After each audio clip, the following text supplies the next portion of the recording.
Na fachada sul do Santuário Nacional, cada detalhe revela o drama e a beleza da história da salvação. Um dos momentos mais impactantes é a representação do martírio de São João Batista.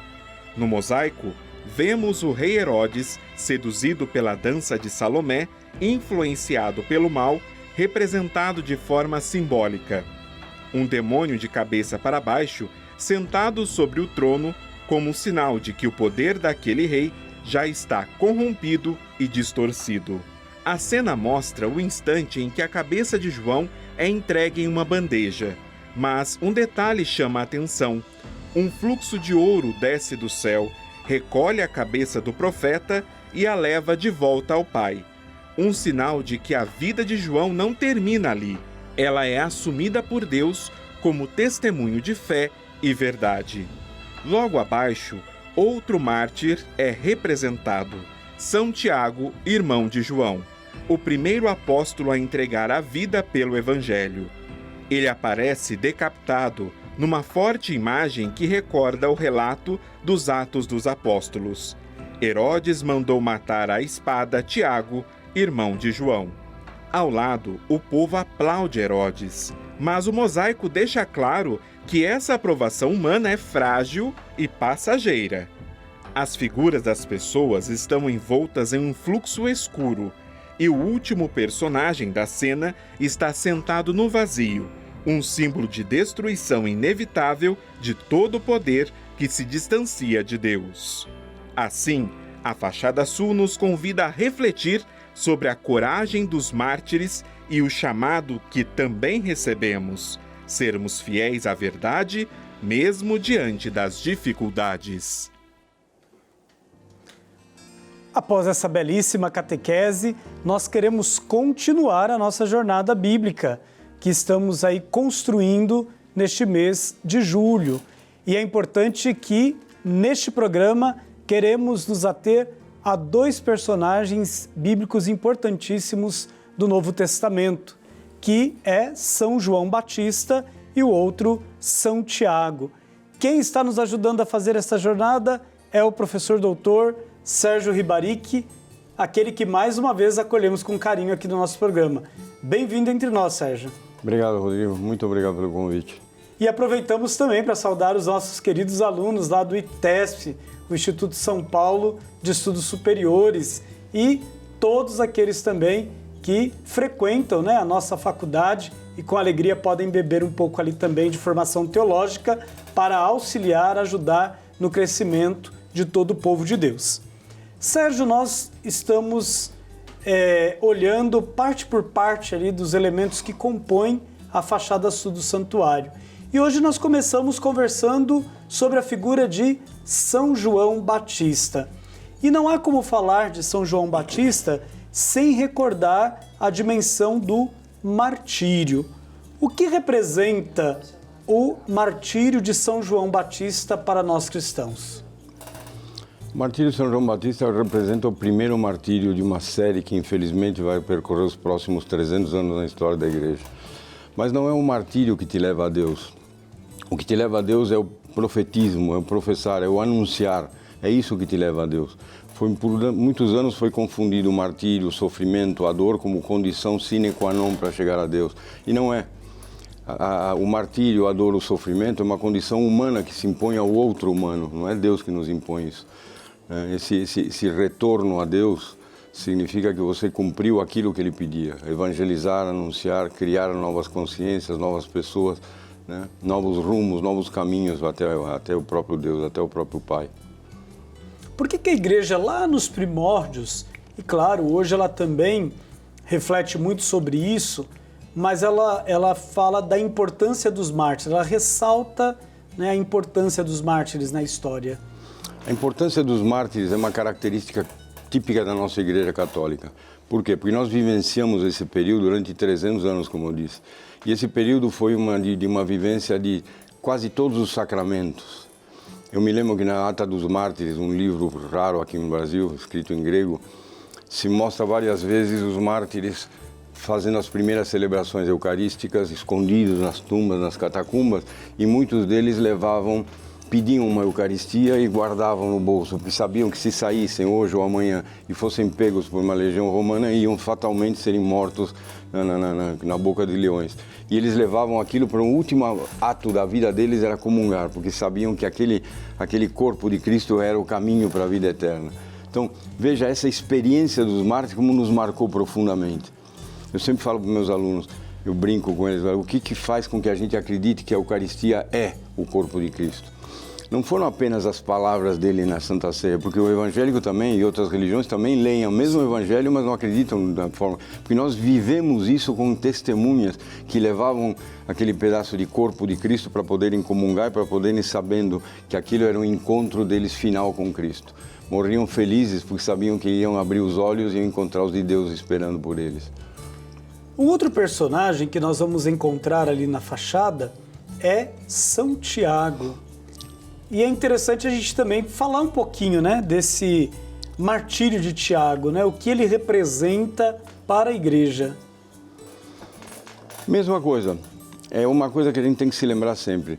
Durante muitos séculos, muita gente entendeu que o martírio, o sofrimento era uma condição para você chegar até Deus. Não é uma condição.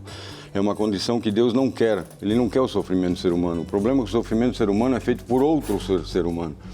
Não existe o silêncio de Deus, existe o silêncio do homem, né? A gente sempre se queixa, por que Deus permite isso? Deus deve estar se perguntando a mesma coisa, como é que um homem é capaz de fazer isso com o outro? A cruz não é apenas um símbolo sagrado, a cruz é, se me permite uma comparação, é um grande outdoor do Pai, como dizendo, olha o que vocês homens são capazes de fazer, né? Ou seja, Deus que te abandonou foi o homem que te crucificou. E é o que você faz com os homens todas as vezes, nessas últimas guerras que está acontecendo, o que é? É o homem crucificando o próprio homem. Aí é não olhar para a cruz e pensar, Deus está me alertando, olha o que vocês foram incapazes de fazer e vão continuar capazes de fazer se não aceitarem, se não absorverem o amor de Cristo. Na verdade, se contemplar a cruz, então, seria um olhar, ter um olhar diferente para aquilo que outrora era um instrumento de condenação. Exato. E agora, a partir de Cristo, é trono da graça, trono que expressa, né, como você dizia a expressão, um outdoor que expressa então o amor de Deus? Que expressa o amor de Deus e expressa uma consciência, para que eu, na próxima vez que eu fizer algo, me lembre que fizeram algo contra o meu próprio Deus. Leonardo Boff disse isso quando perguntado até que ponto chega a maldade humana, e falou até o ponto de cometer deicídio. E foi isso que nós fizemos. O pior dos males nós já o cometemos. É bem recordado, né? E hoje nós podemos observar, né, como que o deicídio ele ainda continua acontecendo no meio de nós, quando muitos continuam matando em nome de Deus e utilizando-se da religião para justificar essas mortes. As maiores matanças em toda a história da humanidade sempre foram feitas em nome de Deus. Sempre foram feitas em nome de Deus. E nós vemos que utilizar o nome de Deus vai gerando aí um distanciamento, né, entre o Criador e as criaturas, mas também entre as criaturas que deveriam viver a dimensão da fraternidade por termos um único Pai. Claro, é viver aquilo que Ele te manda, é aquilo que Ele te oferece, aquilo que Ele te mostrou o caminho, e não viver apenas uma autoridade em cima do outro. Se me permite fazer uma comparação, tem uma passagem do livro O Pequeno Príncipe muito interessante, onde a raposa chora quando ele vai embora. Ele diz, por que você chora? Ele fala, porque nós somos amigos, você me cativou. E a partir de agora os campos de trigo já são diferentes, eu vou olhá-los para eles e vou me lembrar de você. Ou seja, uma experiência de amor que nós tivemos, a partir de agora, essa experiência vai guiar a minha forma de ver o mundo. As experiências que Jesus nos dá e nos deu e nos continua dando em cada sacramento, são experiências que fazem com que eu veja o mundo de uma forma diferente. Agora, antes eu via as pessoas humanas andando, eram apenas outras pessoas. A partir do meu contato com Cristo, eu vejo as pessoas como outros filhos de Deus. Eu vejo eles como pessoas que sofrem, que podem ser amadas, que devem ser respeitadas. Essa experiência com Cristo faz, como a raposa disse, me faz ver o mundo de uma outra forma, com os olhos de Deus. Nós temos um outro óculos, né? Nós colocamos um outro óculos para ver. Interessante, né, que você traz essa obra, O Pequeno Príncipe, porque nós podemos lê-la a vida toda, mas as fases da vida que nós vamos lendo, este livro, nós vamos conseguindo colher dele coisas novas, né, que estão ali escondidas. E eu penso que as Sagradas Escrituras é bem isso. Então, cada vez que a gente lê as Sagradas Escrituras, cada vez que a gente estuda, que a gente reflete, sempre há algo novo que emerge, né, desta palavra e que vem ao nosso encontro para nos alertar, para nos estimular, para nos exortar a não ficarmos parados, mas buscarmos sempre um novo amanhecer, né, que vem carregado aí desta presença amorosa de Deus, que nos salva, que nos liberta e que, sobretudo, nos abraça como Pai. Eu acho que isso é importante. E é interessante que, porque você me cativou, eu consigo ver agora o mundo. Ou seja, porque Deus me amou, eu consigo ver o mundo de outra maneira. Porque Deus me amou, agora eu sou capaz de amar o mundo. Se eu não tiver a experiência do amor, eu não sou capaz de mudar. Não adianta ler a Bíblia sem eu ter uma experiência de amor com Deus ou com o homem. A partir do momento que eu tenho essa experiência de amor, eu consigo colocar o Evangelho em prática. É, por isso que Jesus, né, diante de todas as atrocidades, né, que a gente pode observar nas Sagradas Escrituras, por exemplo, a morte dos santos inocentes, né, porque isso era para ser com Cristo, mas vem depois João Batista, o último dos profetas, logo após, né, a morte de Jesus, Estevão e tantos outros, né, os apóstolos que estavam com ele ali, pouco a pouco também serão martirizados como consequência, né, do assumir a missão que o Senhor lhes legou. Então ele mesmo vai alertando, ele mesmo vai mostrando e vai dizendo, olha, eu os cativei, né, mas não para mim, mas para um projeto maior, que é o projeto do reino. Eu não sei se pensarmos por aqui, a gente também está correto no caminho. Corretíssimo, corretíssimo. Nessa fachada da área sul tem uma parte de João Batista muito importante, que quando vem um fluxo de ouro, né, pega a cabeça de João Batista e leva para cima de novo. É interessante o sentido e a direção do fluxo. Ele sai de cima, passa por aqui, pega a cabeça de João Batista e a leva de volta. Eu sou o caminho, a verdade e a vida. Como não comparar as duas coisas? Ou seja, é a graça santificante que vem até o homem, por mais pecador que seja, mas vai para o homem que profetizou, que pregou a vinda do Cristo e agora resgata novamente para o alto. É muito bonita essa imagem que está na Basílica. E é uma imagem que nós devemos guardar, né, no nosso coração, porque todos nós somos chamados também a fazermos essa experiência de voltar para o coração daquele que nos enviou, para o coração daquele que nos plantou aqui neste mundo, como árvores, não para fazer uma sombra, mas para abrigar. Para abrigar. Acho que esta é a nossa missão, né? Abrigar as pessoas, mas no sentido de ajudá-las a fazerem uma experiência profunda de Deus através do nosso testemunho. A igreja é isso. A igreja é uma grande figueira, onde convida todo mundo, como Natanael, a ficar embaixo rezando e pedindo e clamando a Deus, chamando Deus e reconhecendo em Jesus Cristo o Filho de Deus.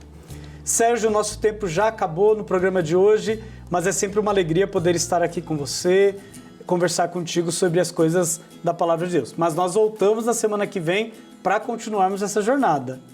Muito obrigado. Até lá, então.